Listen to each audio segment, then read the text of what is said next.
여러분 안녕하십니까? 지난 차시에는 빅데이터 AI 시뮬레이션, 즉 바스 모델의 개념과 가설적 모델에 대해서 학습을 했습니다. 이번 차시에서는 그러한 가설적 모델을 기계학습을 통해서 실제 모델을 찾아내는 것에 대해서 학습해 보도록 하겠습니다. 자, 가설적 모델의 기계학습이라 하는 것은 가설적 모델 속에 포함되어 있는 미지의 파라미터나 함수값을 최적화 알고리즘을 통해서 찾아내는 것으로 이해하면 되겠습니다. 자, 여기에 앞 시간에 우리가 한 모델의 기계학습에 대한 그림입니다. 학습 데이터와 가설적 모델의 그레이 박스를 입력하면 가설적 모델이 화이트 박스화돼서 나온다는 걸 모델 학습이라고 정의를 했습니다. 자, 그렇다고 하면 실제 우리가 X와 Y의 n개의 데이터가 있고 이것을 가지고 가설적 모델 fxai 이런 가설적 모델을 만들었는데요. 여기에서 AI라고 하는 것은 가설적 모델에 포함된 A1, A2 우리의 그 숫자가 무엇이든지 간에 설정할 수 있는 이러한 파라미터들입니다. 이 A1, A2, A3는 간단한 값이 될 수 있고 함수도 될 수 있고 개수도 제한이 되지 않는 그러한 거로 이해하면 되겠고요. 자, 여기에서 학습용 빅데이터, 다시 말하면 실체계에서 얻은 X값을 실제 가설적 모델에 넣게 되면 실체계에서는 XI에 대응하는 YI라고 하는 값이 정답으로 생각하고 가설적 모델에서 fx로 추정한 값을 추정치라고 생각을 하면 되겠습니다. 우리의 목적은 정답과 추정치가 같도록 가설적 모델 속에 있는 AI 값을 찾아내면 그것이 모델의 학습이 되겠습니다. 이를 위해서 우리가 어떤 파라미터를 찾는지 하는 탐색 대상 AI도 출력으로 주면 되겠습니다. 자, 이 부분을 우리는 모델 학습 엔진이라고 부르기를 하고요. 첫 번째 단계는 정답과 추정치 사이에 RMSE, 다시 말하면 에러를 제곱하고 평균해서 루트를 세운 값을 계산을 하게 됩니다. 이 값을 계산하는 이유는 정답과 추정치가 n개의 점의 각각을 다 에러를 구해가지고 전체를 더해서 평균하면 얼마가 되느냐를 보기 위해서 그렇습니다. 자, 이렇게 구해진 RMSE가 어떤 값 이하가 되면 우리는 모델 학습에 성공했다고 하면 되고 그때 구해진 A1, A2, A3가 바로 모델의 파라미터 값으로 확정되게 됩니다.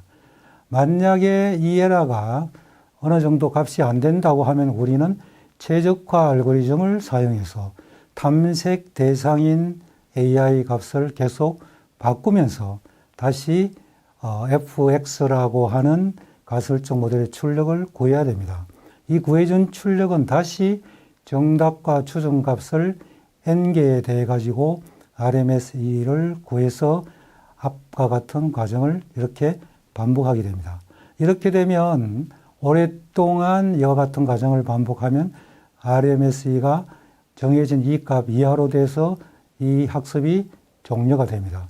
종료가 반드시 되지 않는 경우도 발생할 수가 있고 그때는 우리는 가설적 모델이 실제 수렴이 안 된다고 하는 것은 학습용 데이터를 잘 나타낼 수가 없다는 거고 그때는 가설적 모델 자체를 교체를 해서 다시 학습을 시켜야 되겠습니다. 자, 이 가설적 모델이 굉장히 간단한 경우에 데이터 모델인 경우에 어떤 학습을 하게 되느냐를 보게 되면 자, 이것이 우리가 실체계에서 얻은 데이터라고 하고 우리의 가설적 모델을 앞에서 y = fx 그 다음에 a1, a2 두 개만 사용하고 여기에서 a1, a2를 ab로 해서 가설적 모델을 아주 간단한 뉴럴 네트워크 모델인 y = ax 플러스 b라고 합시다. 여기에서 x와 y는 좌측에 있는 실체계 데이터가 xy라고 이해를 하면 되겠고 그 XY를 통해서 가설적 모델 속에 있는 A와 B를 찾아내는 것을 우리는 학습이라고 합니다. 자, 그래서 실제로 이걸 보게 되면 A가 B 값은 임의의 값, 이 경우 0에서 출발해서 시간이 지날수록 점점점 에라, 중간에 있는 값이 에라 값입니다. 그리고 오른쪽에 있는 값이 y = ax 플러스 b를 실제 직선을 그린 겁니다. 이것이 계속 바뀌면서 학습이 되고 계속해서 시간이 지나면 이제 완전하게 우리가 원하는 어떤 값 이하로 돼서 학습이 종료가 됩니다.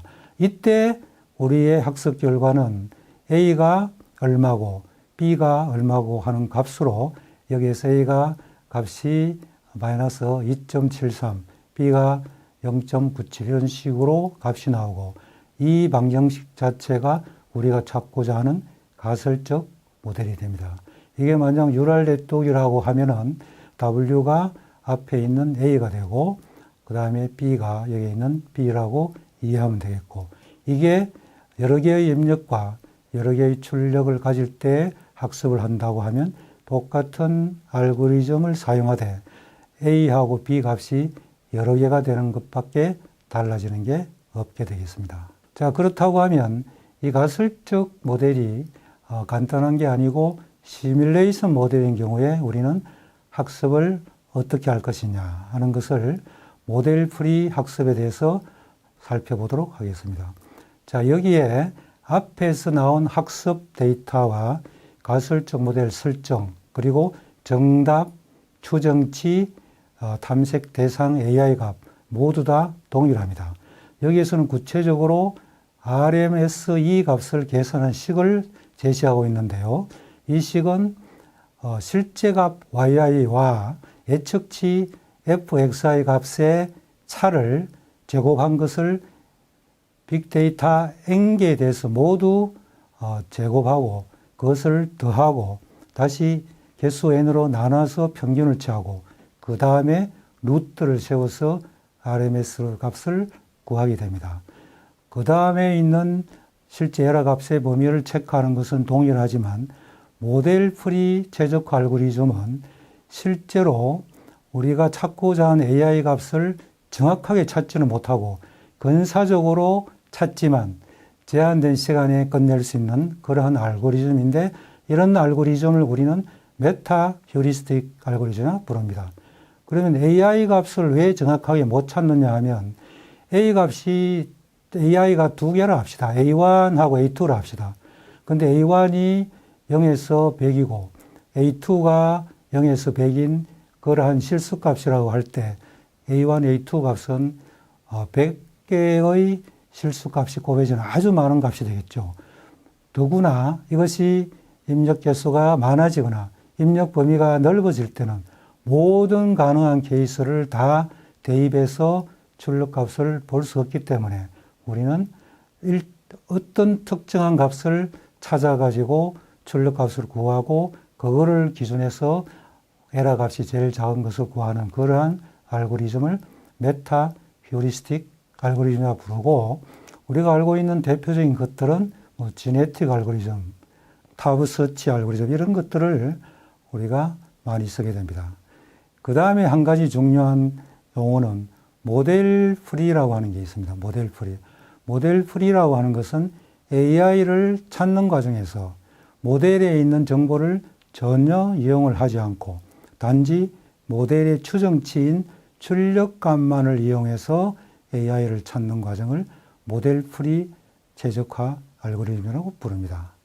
자, 이와 같은 구조가 바로 가설적 모델이 시뮬레이션 모델일 때 우리의 모델 학습하는 과정이 되겠고요. 가설적 모델이 시뮬레이션 모델이라 하는 것은 이 모델을 실제 실행할 시뮬레이션 엔진 혹은 모델 실행 알고리즘이 추가적으로 필요하겠습니다. 왜? 추정치 fxi를 계산하기 위해서는 시뮬레이션을 하면서 계산을 해야 된다는 겁니다. 이와 같은 시뮬레이션 엔진은 디지털 트윈이 뉴럴 네트워크 형태의 가설적 모델로 단지 수식적인 모델로만 주어질 때는 시뮬레이션 엔진은 불필요한 그러한 요소가 되겠습니다. 자, 자, 우리는 이 가설적 모델은 모든 형태의 시뮬레이션 모델이 될 수가 있고 모델 학습 알고리즘과는 무관하다는 겁니다. 앞서도 우리가 지적했었다시피 이 가설적 모델은 도메인 지식을 기반으로 결정을 할 수가 있고요. 이 모델의 형태는 선형, 비선형, 미분 방정식이라든지 확률적, 확정적, 뎁스 방정식이라든지 그 다음에 그래프 어떤 형태가 되든지 무관하고 단지 모델 학습 엔진에서 필요한 값은 가설적 모델에서 계산이 되어 나오는 결과값과 가설적 모델 속에 포함되어 있는 탐색 대상 혹은 최적화 대상이 되는 AI가 몇 개냐 하는 것만 알면 항상 우리는 모델을 학습할 수가 있다는 겁니다.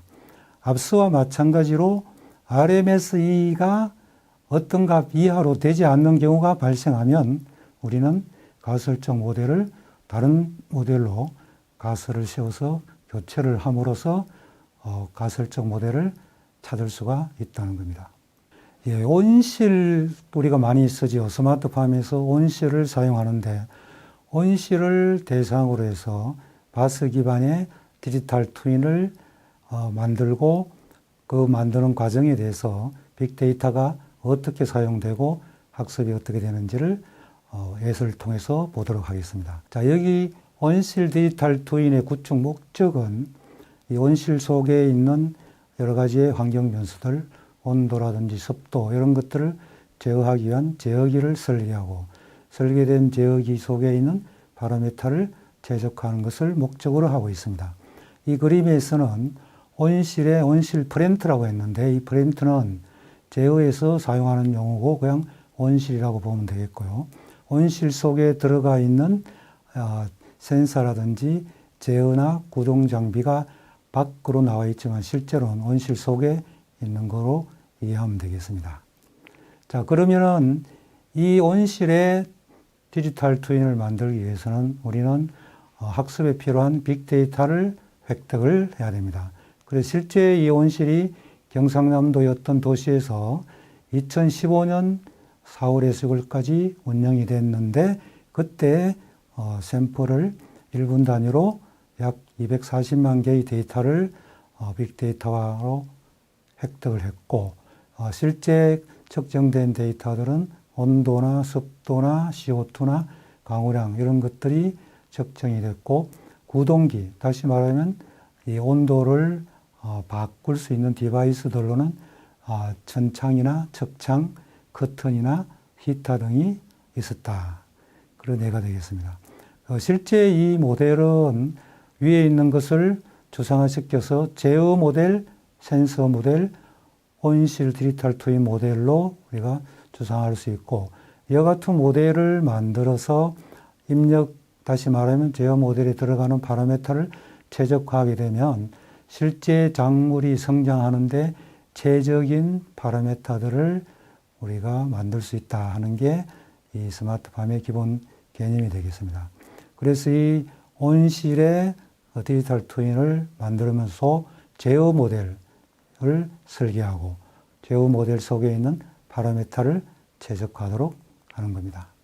자, 이 온실 디지털 트윈을 바스로 만든다는 개념은 기본적으로 가설적 모델을 이 물리에서 하는 열역학 이론을 가지고 열의 흐름을 온실 내부의 열의 흐름을 미분 방정식으로 표시하는 겁니다. 이게 온실을 모델한 겁니다. 여기서 보는 바와 같이 여러 가지 4개의 입력이 있고 출력은 온실 내부의 온도로 우리가 추상화시키고 이 온실의 열역학 방정식은 잘 알려진 대로 1차 미분 방정식으로 표시할 수 있습니다. dq dt equal aq 플러스 bx. 자, 여기에서 이 q라고 하는 것은 우리가 모델에서는 상태 변수라고 하고 실제는 이게 온도나 습도 값이 됩니다. 또 x는 외부의 입력을 우리가 x라고 정의합니다. 자, 이 열역학 방정식을 실제 표준형에서 우리가 여기에 있는 4가지의 입력을 다 고려해서 방정식을 바스 디지털 트윈 모델을 만들면 슬라이드와 같이 방정식을 세울 수가 있습니다. 자, 이 방정식에 있는 빨간 글씨 A1, A2, A3, A4가 이 온실 디지털 트윈에서 우리가 찾아내야 할 파라미터들입니다.